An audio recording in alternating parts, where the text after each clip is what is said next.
When an adult asks a child, what does God look like? The child's thinking could be wondering about pink elephants, flying elephants, about unicorns, about fluffy clouds, about cotton candy, all at the same minute. That could all be part of some non-verbal, innate expression, organic understanding of something that's beyond her, that she may or may not yet be able to express, and she doesn't have a language for it yet. So the way godly play and Torah play works is to wonder with the child, rather than to ask of the child, to wonder with the child.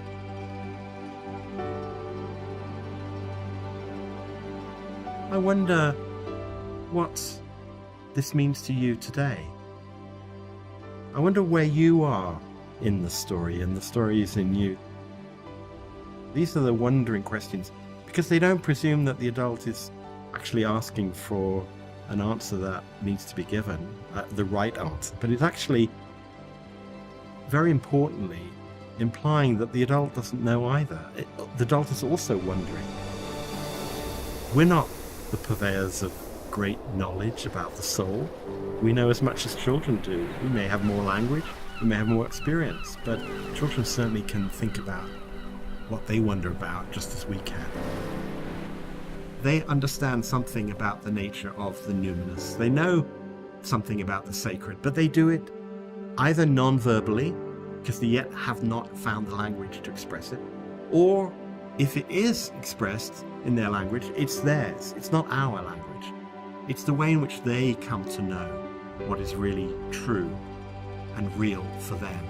And we, as educators, have got to learn not just to listen to children, but to listen for the ways in which they express that spiritual development.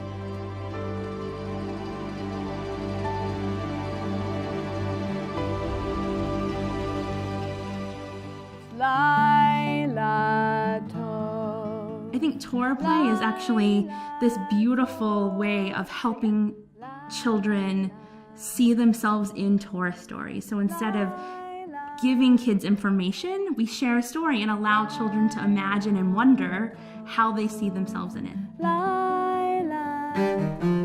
There alone in the dark, Jacob struggled with a man all night. So part of what has been challenging for us as a people is to reconvene new ways of passing on the access to the treasure chest of Jewish knowledge. And in some ways, focusing on content, it can be counter to that. Trying to pour in to the children certain, like, oh, we got to fill them up with this kind of knowledge, instead of coming back and saying the children come to us with all their imaginations and their yearnings and their questions, and how do we give them an opportunity to express those? How do we weave all of these things together and call it our Jewish tradition and our culture? This is for Passover. Children are being raised at a time. Look, we're all being raised at a time where if we want to know something, we can push a button, ask Google, and get the information. But it's what we do with that information that shapes who we are and our connection to understanding it. So it's not just about delivering a Torah lesson or a story from the Torah. It's about providing time for the information or the story or the lesson to resonate for the child, for the teacher, for the parents, to find a connection that's meaningful. And primarily what we're doing is helping our students and their families build Jewish identity. Part of their Jewish identity is just feeling comfortable to explore Judaism and not being afraid of that. And that's something that CJP is deeply engaged with. How do we do Jewish learning in the 21st century? All right, let's try it. Baruch Ata. So Temple Isaiah is a Reformed congregation in Lexington, Mass, and it is a very active congregation. And I think Temple Isaiah is a wonderful family, and we've really loved it here. And Hebrew School is a great way for not only the children to learn about Hebrew and the stories, and to make wonderful friends and have another home outside of our home that's Jewish. Jacob was a part of the great family. He was one of the sons of Isaac and Rebekah. One day, Isaac called on his son Jacob and sent him on a journey to find a wife. So Torah Play is a program that we use here at Temple Isaiah. It's based on Godly Play by Jerome Berryman, an expert in the field of children's spirituality. And the idea is that play is such an integral part of children's lives, and we want to use that methodology to help children experience spirituality. It's a way of being part of the story of our people and also finding a way of expressing your own meaning in life. It's a form of telling Torah for us, and it's a form of enhancing the spiritual development of children. This is the desert. At night time, Avram would go out of the city and look at the night sky. I think we're all spiritual by nature, but as teachers, I think we have a really important task. And we're tasked to make sure that that light, that spiritual light, is ignited and not suppressed and not dimmed by things that we're telling them to feel or telling them to do, but by their discoveries. And the opportunity, the most important thing is to provide time, real time for discovery, for an opportunity for spiritual connection,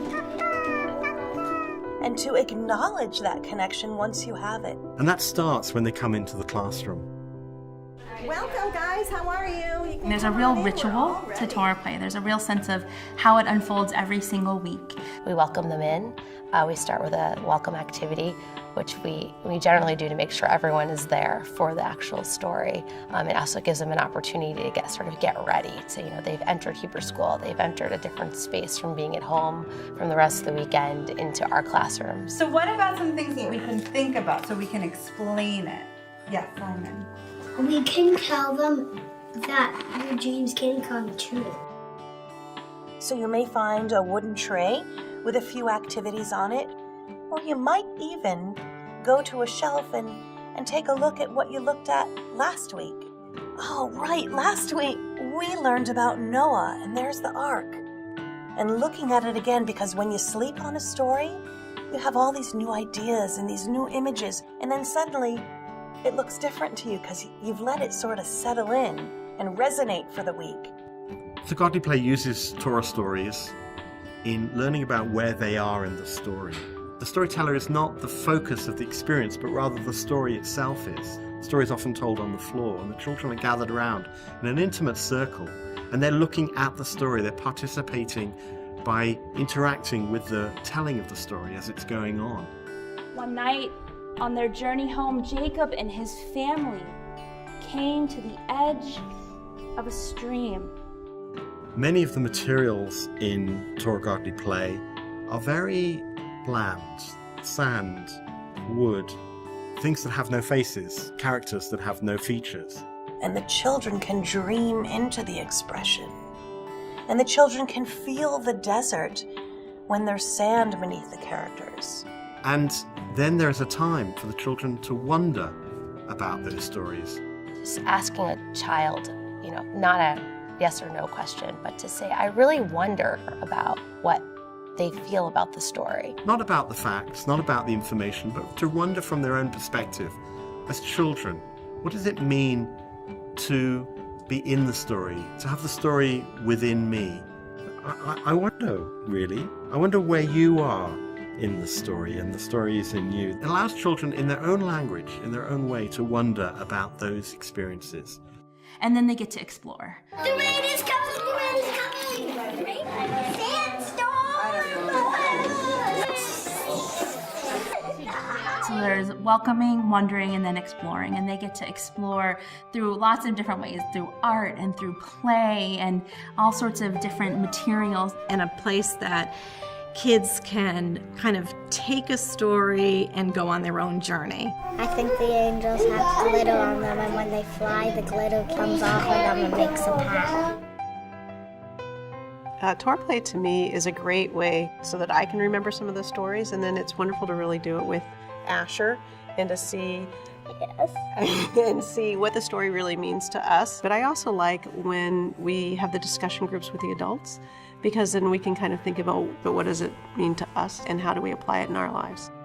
And I have to say, what's happening now I find to be the most soulful, where the parents come together with their kids and get to hear the story, and then we do some sort of text exploration ourselves connected to the topic. And the texts this year have really, I think, pushed us out of our comfort zones, and I have found that in my small groups, people are really starting to open up and engage with the topic of God and Jewish religion and how it all fits into our lives. And I have no clue what God is, and I always question that. And someone said, she was a doctor, and she said that she sees God when she's healing someone, and it's actually some sort of bond between people, and that's the light of God. People feel like it's applicable to them, that they can really apply this method and get better at it over time. And so my hope is that as a leading community in this, that we can help bring this idea to other communities and help them understand that it's something that they can do too. Tour play has absolutely changed the way I teach, not just here in my classroom. I think it's changed how my own children learn at home. It's like really meaningful for the kids, but it's meaningful for the staff. Because when the teacher allows that story to sink into their soul, it nourishes and grows their spiritual lives and their spiritual connections. And then that comes in and forms the lesson itself. For me, that was a new and different process, because it needs to be an authentic relationship with the story in order to convey to children the importance of the story. Jacob went looking for a wife, so he went and it started to get dark.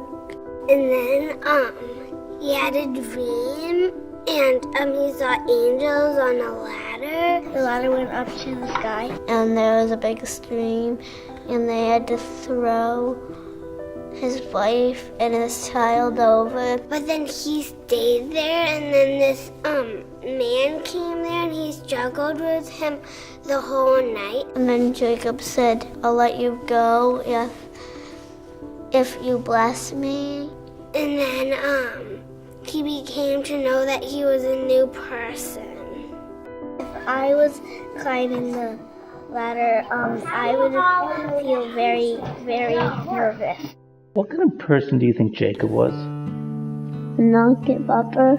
I've got a song about things that are hard. Anybody ever done anything hard? Raise your hand. Never did anything that was difficult to do? Boy, are you lucky. Or maybe not. We'll see, because sometimes it's good to do things that are hard. Here's how the song goes. You gotta walk before you can run.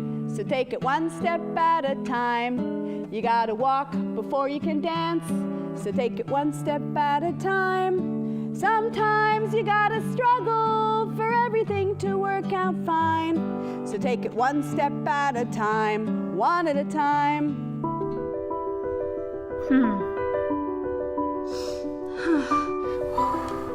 Spirituality. It's a sense of connection to something bigger than myself. A sense of being on the right path, even when it doesn't look like the right path. It's about finding meaning in the daily things. Struggling to find the presence of God. In some ways, spirituality is something that is a little bit elusive for me. The times that I find to be most spiritual are when I'm, thinking about, what it means to be a family. I think this model has actually shown us that you can gently nurture spirituality. It's not something you have to force. Children are naturally spiritual. There's sort of an open book, but we're not the authors, they are. Interestingly, I think children have an innate spirituality that they really haven't lost. And sometimes as adults, we get a little worried about the right word or the right action or things like that. And children really feel that sense of spirituality all the time. And so I think part of being a Jewish educator or rabbi is to give children the environment in which to sort of explore that, to not worry about what we call it, just to feel it. And that's a huge piece of what I think this is about. And that's why I think we were so drawn to Godly Play and its use of this sort of Montessori, exploratory, child-driven approach. That it was like, oh, this is what we're looking for. Now, it wasn't exactly what we were looking for, of course, but that's why it was worth all the effort. To completely retrain our teachers, changing the entire curriculum, involving the clergy in a way that they weren't necessarily involved in the past, and physically changing the classroom. It's the most structured, unstructured curriculum that I've seen. It's a place where kids can just come and explore and understand who they are and interact with Jewish tradition that's thousands of years old. And yet when they see themselves in the story or they hear these stories and then wonder about them, we are making an ancient story modern. We are really taking something that's been part of the Jewish community for so many thousands of years and allowing kids to see themselves in it. I think that so much has changed in Jewish education over time. I think this method is really something beyond ourselves, something bigger, something meaningful. This morning, I got up and I was really excited to get here because I knew I was going to Sunday school. We're so used to giving them Disney and giving them color and giving them flashy, fast, lively experiences. This is the opposite of that. This is really turning things down. And I remember we all thought, oh my God, we've got all of these rowdy, noisy, energetic kids. They're never going to sit still. And watching them become totally captivated allows them to tune into a quieter place inside that maybe they often don't get to. You might think that children wouldn't want that. They're so used to their iPads and their electronic devices that they wouldn't appreciate that. And yet the opposite is true. They appreciate it all the more because actually the work that's going on is going on inside. Children come to a sense of understanding that they are a unique moment in time. No moment and nobody like them, just like them, has ever lived or will live. Their experience of Torah, the Torah they have to tell, is uniquely theirs. So on one hand, they're part of this long chain. And these stories have been told medor ledor, from generation to generation. But on the other hand, there is a unique voice that they bring. And if we can ensure that identity is not just about what you do and who you say you are, but it is about what you want to become, then we can truly be saying that we are offering a religious education, an education about what it means to become more fully human.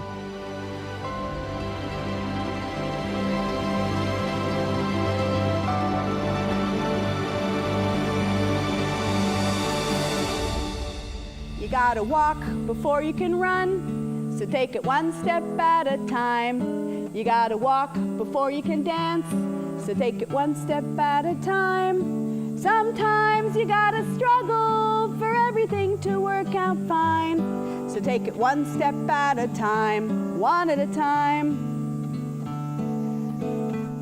You gotta learn to do some art, one step at a time. You gotta learn to do some art, one step at a time. Sometimes you gotta struggle for everything to work out fine, so take it one step at a time, one at a time. You gotta learn to climb a rock wall, one step at a time. You gotta learn to climb a rock wall, one step at a time. Sometimes you gotta struggle for everything to work out fine, so take it one step at a time, one at a time. Yes, all the way in the back. Monkey bars. Monkey bars? Wow! You gotta climb way up those monkey bars, one step at a time. You gotta climb way up those monkey bars, one step at a time. Sometimes you gotta struggle for everything to work out fine. You take it one step at a time, one at a time. How many steps? Take it one step at a time, one at a time. Awesome.